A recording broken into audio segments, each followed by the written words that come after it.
President Trump said his order temporarily blocking immigration and refugee resettlement was not a Muslim ban, though its effects would most immediately influence Muslims trying to enter the United States. Elaine, it is also clear that the White House intends, or very well may in the future, expand the list of countries covered by these travel restrictions. Well, Major, we heard from White House Press Secretary Sean Spicer. We heard from the president's senior policy advisor, Stephen Miller, in your piece. What do we know about who and who was not necessarily involved in the decision-making process regarding the president's executive order? Well, this was a close hold within the White House. Stephen Miller and Stephen Bannon were primarily responsible for drafting and preparing this in concert with the White House Office of Legal Counsel.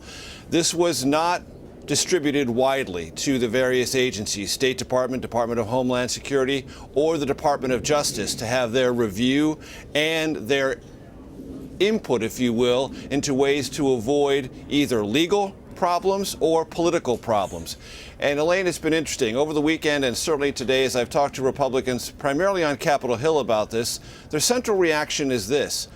Look, on this issue, Republicans in the House and Senate want to be right with this White House. National security, toughening immigration, and improving security screening of those who might want to enter the United States.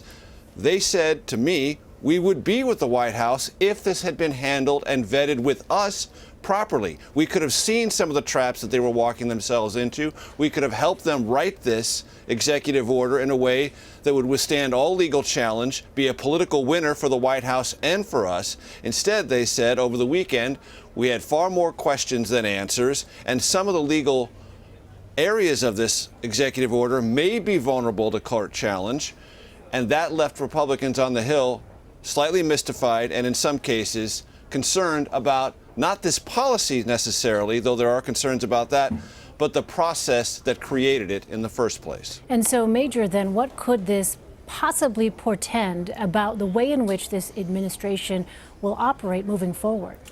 Well, this administration is clearly sorting that out. There are power structures within the White House right now. Stephen Bannon and Stephen Miller are at the center of immigration policy for sure, and they may try to expand their influence across the White House. There are other aspects of the White House that are trying to get their arms around how the entire process of developing policy, putting it before the president, running it through all the various traps at the agencies and Capitol Hill. How is that going to be conducted? What's the pace and speed of doing these things? It's quite clear President Trump wants to move rapidly and as aggressively as possible. And when he says get something done, the imperative is to get it done at his order. There is also one other dimension I think it's worth noting.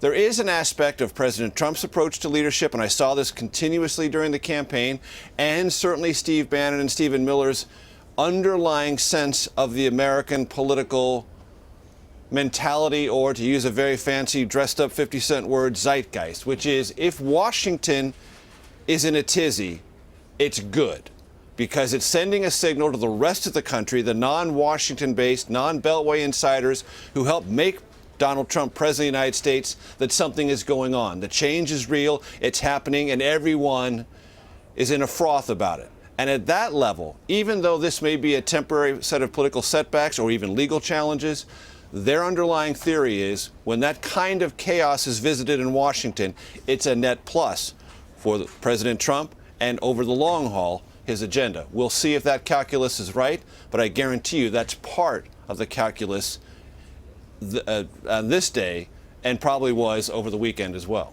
Lastly, Major, there have been reports that National Security Advisor Michael Flynn has perhaps worn on some people. He now has deleted his Twitter account after his son deleted his account this weekend. Has Flynn's role changed over the past few weeks? Do we have a sense of that?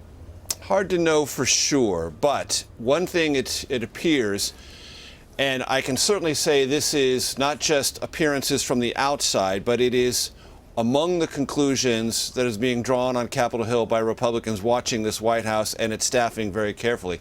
When Stephen Bannon, the senior advisor to President Trump and essentially a co-equal chief of staff to Reince Priebus, was named as a member of the National Security Council's principals group over the weekend, that was viewed as a way to put Stephen Bannon in those very top secret national security meetings.